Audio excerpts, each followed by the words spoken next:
Hello. Before we start today's episode, if you would like a condensed version of what I'm talking about in this podcast, go ahead and subscribe to the Perfectionist Guide. You can read the entire thing in 3 minutes or less. To access this, go to CourtneyLoveGavin.com/newsletter.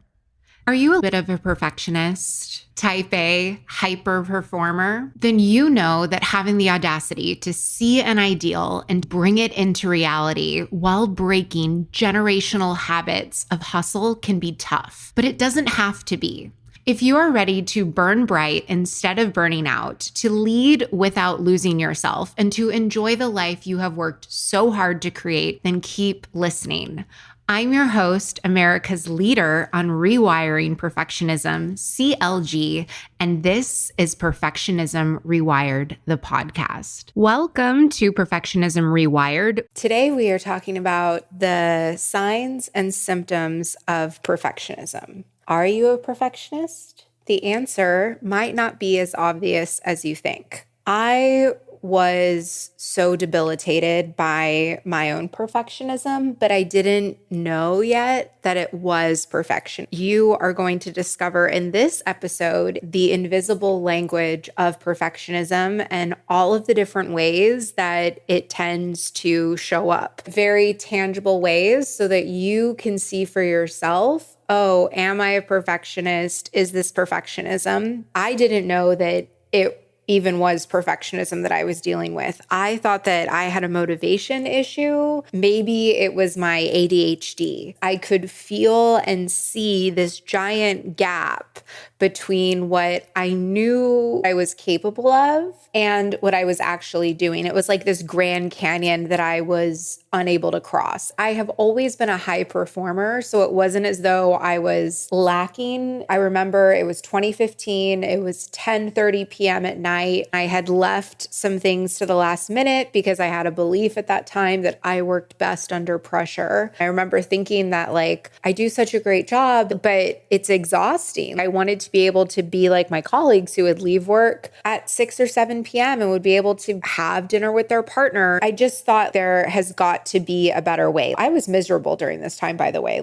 I would start my day with at least 3 Krispy Kremes. If there was a Krispy Kreme on the way to work, and I would be eating in my car. It wasn't until through sheer determination and frustration that I actually started to piece together, maybe this is perfectionism, and maybe the way that people tend to typically talk about perfectionism, maybe that isn't actually what perfectionism is. I couldn't find anyone who was able to go beyond saying, don't be a perfectionist, do B- work, lower your standards. Nobody was giving out any sort of practical insights other than you're wrong. Don't be that way. And gave me strategies that it was just me fighting myself. I couldn't find anyone. So I started to really piece together from all of these different sources, what perfectionism is, how it worked. I went back into my life coach training, the neuroscience of it, very time consuming to do and to figure it out on my own. And it's why I have dedicated my life to what I do today, because everything that I give you here on the podcast and I give all of my coaching clients inside my company, Perfectionist Solutions, is I'm giving you the insights, the wisdom, the knowledge, and the coaching that I wish I had had. I started to figure out, okay, this is actually perfectionism. And even though I never thought that I was perfect enough to be a perfectionist. I was someone who would leave things to the last minute, and I loved being organized, but I never felt like I completely had it together. So there was no way that I could be a perfectionist, because a perfectionist just wouldn't do that. But once I started to totally understand what perfectionism is, how it works, the nuances of it, and the power of it, that's when I was able to start leveraging perfectionism in my own life and career as an asset instead of a liability. It started by me losing 50 pounds. If you go to my Instagram profile, I have a video, I believe it's like pinned to the top, that's all about that. My goal wasn't to lose 50 pounds, it was to become an athlete. I did that by being the worst. Like I decided to use my black and white thinking. I decided to use my people pleasing tendencies of always saying yes to like meeting up with friends. I decided to use all these like very strong aspects of my perfectionism to actually go and do this thing, which was, being an athlete at the time. ClassPass, it was unlimited. It was like back in the golden days. So like I could hit up, 2 to 3 classes on a weekend and like 2 classes during the week. I live in Los Angeles, Santa Monica, like West LA. And here it's just a whole different level of like health and fitness. I was definitely the tallest person in the class, and I was usually the biggest person in the class. I remember being in Pilates class, like I could barely do, it was like Pilates Mega Reformer. I could barely do most of the moves. Before, I would be really embarrassed. I would feel like everyone was looking at me. I would avoid doing, because I didn't know that this was a sign of perfectionism. Like I would avoid doing new things because it was like, why give myself an opportunity to yell at myself even more? I was sitting on the sidelines of my life instead of being in the arena. And so I just decided to go into it like, instead of even striving for being the best, because I tried that before and I would quit on myself after a few days. It was like, okay, we're just going to be the worst. And then eventually I wasn't the worst anymore. And I have been able to create this amazing life because I found that missing piece of leveraging. I was no longer blind about, oh, I am a perfectionist. So this episode, I'm giving you the surprising signs that you are a perfectionist, that perfectionism is at play, because it is impossible to find the solution when you are solving for the wrong problem. For the longest time, I thought that I had oily skin. I had acne. So I would get things for acne, for oily skin. I would do masks. I did facials. I did all these things. And it wasn't until it got so bad and I was in my mid-30s and I was like, oh my God, like I thought I would be over this by now. This is, it's too long. And I realized that my skin barrier had been broken, and my dermatologist told me that my skin was actually super dry. And what was happening is that over the years, it had gotten, when your skin is super dried out, it produces extra oil. And so it turns out that like, I don't actually have oily skin. I have very dry skin. Now that I have made changes to my diet and treat my skin like super dry skin, I have the best skin of my entire life. And it's all because I actually started to solve for the problem that I had. Because just like me thinking that I had oily skin, when you are not leveraging your perfectionism, or you think it's something else, you think it's ADHD, you think it's people pleasing, you think it's depression, you think it's anxiety, you think you're just a high achiever, you think it's your workplace, you end up exacerbating the situation. I want to make sure that we are all on the same page about what perfectionism actually is, because it is so misunderstood. There are oodles of misconceptions around perfectionism.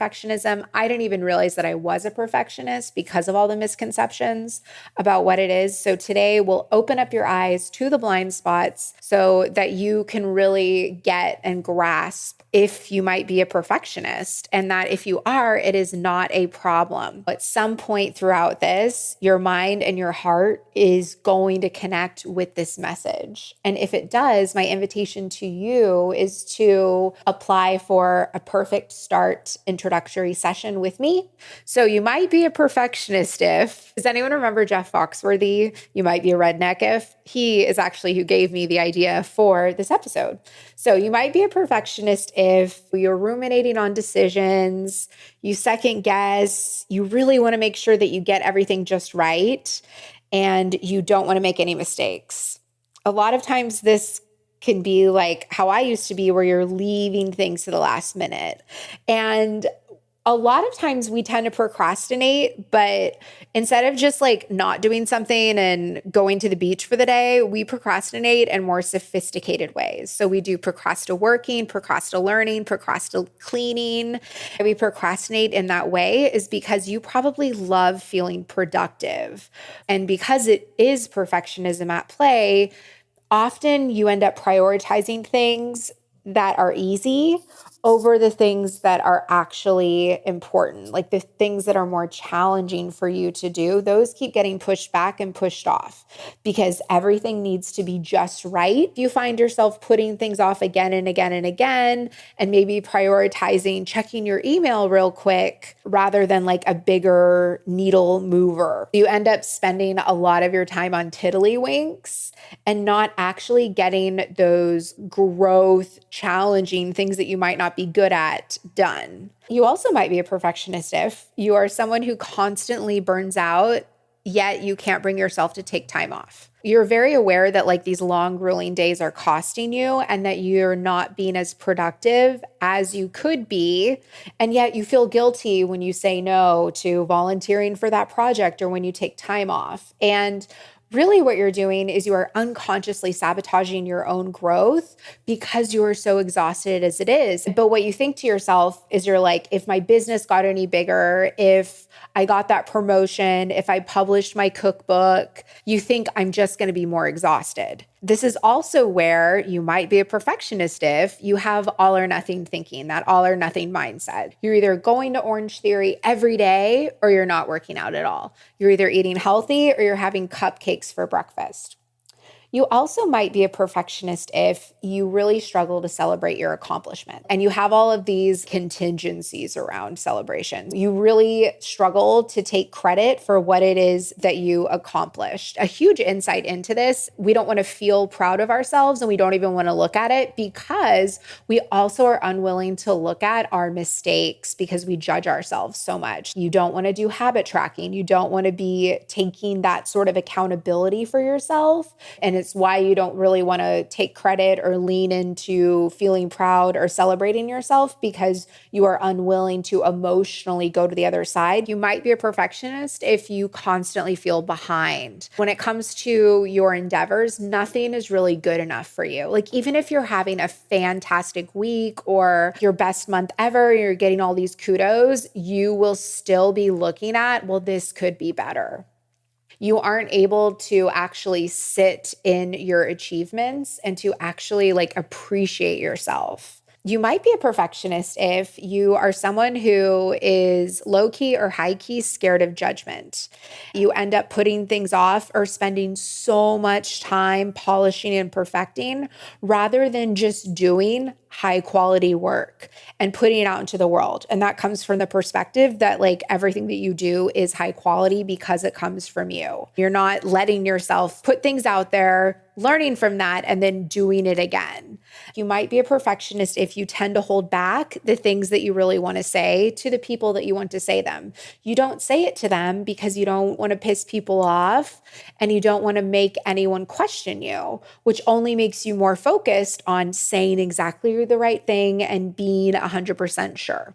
You also might be a perfectionist if you are focused on avoiding judgment and rejection from other people. For example, you say yes to your mother-in-law, even though you don't have time to get done what you need to do as is, but you want to be her favorite daughter-in-law and you want to appease her, so you say yes. But then you are resentful and you're in a bad mood and you are short and snippy with your partner and kid. You also might be a perfectionist if you are having difficulty with intimacy, connection, and significance. You are in your own head. And there is a real lack of intimacy with yourself. When you can't be that intimate with yourself, that of course cascades over to your intimate relationships. There is a disconnection with your partner. You tend to be going through the motions and you get caught up in the comparison trap. You see that other people are going on vacation, what she's wearing. You're constantly having to look at what everyone else is doing, and you are always trying to make sure that what you're doing is fitting into that, whether that's other people in your industry, other parents, or other departments in your workplace. And the painful consequences and the unintended consequences when you are not leveraging and being completely in charge of your perfectionism. It's pretty much impossible to flourish. You feel like you're putting in 10 times the effort, but you are getting in depreciating returns. You are able to give very sound advice to other people, yet you're not actually able to experience joy in your life the way that you know you could because of your perfectionistic tendencies that maybe until this episode, you didn't even realize were perfectionistic tendencies. Perhaps you're someone with hobbies. Instead of practicing on getting better, you just give up or you avoid entirely because you don't feel you're not 100% confident that you're going to succeed at it. And you will be scrutinizing over the minutia like color palettes or fonts to the point of never finishing things. You also might be a perfectionist if you care way too much than you would like to admit about maintaining a pristine reputation. You want other people to think that you are kind, smart, motivated, and that you have it all together. If someone is upset with you, you find it really hard to cope and it can just like ruin your days until you find a way to resolve it. You also might be a perfectionist if you spend a lot of time, more time than you have planned on tasks and making sure that they meet your standards. And you get stressed if you don't have enough time to do what you set out to do. What if you finally stop second guessing yourself all the time and all of your over analysis was replaced with an inner knowing that like, I've got this? Like, what if you could feel more confident and in control? And what if you were no longer looking outside of yourself for input all of the time or comparing your life to others? Imagine your life where you don't even get to the point of unraveling, where you take things way less personally and where shit just doesn't bother you like it used to. And all the space that you create from leveraging your perfectionism, that makes room for joy. And that is the life that you will get when we work together one-on-one. You will make the move you've always wanted to make without hoping it works out. And you can also do it without that panic of what if it doesn't work out, because you'll have built so much trust in yourself that you know that you can handle anything. And you'll be able to take those awesome trips and vacations because it's fun, not because you need a vacation from your life. I have supported hundreds of high achieving perfectionists like you. When you are ready to leave the stress behind for good and leverage your perfectionism, I am here to help you get on that path of feeling good every day. So if this sounds like you, if you can relate to what I have been talking about, if you think, oh my gosh, I am a perfectionist, I want to invite you inside the Perfectionism Rewired Accelerator. And if you're like, I just want to dip my toe in, then definitely snag your Perfect Start introductory coaching session. I would love to show you how you can play with the power of your perfectionism.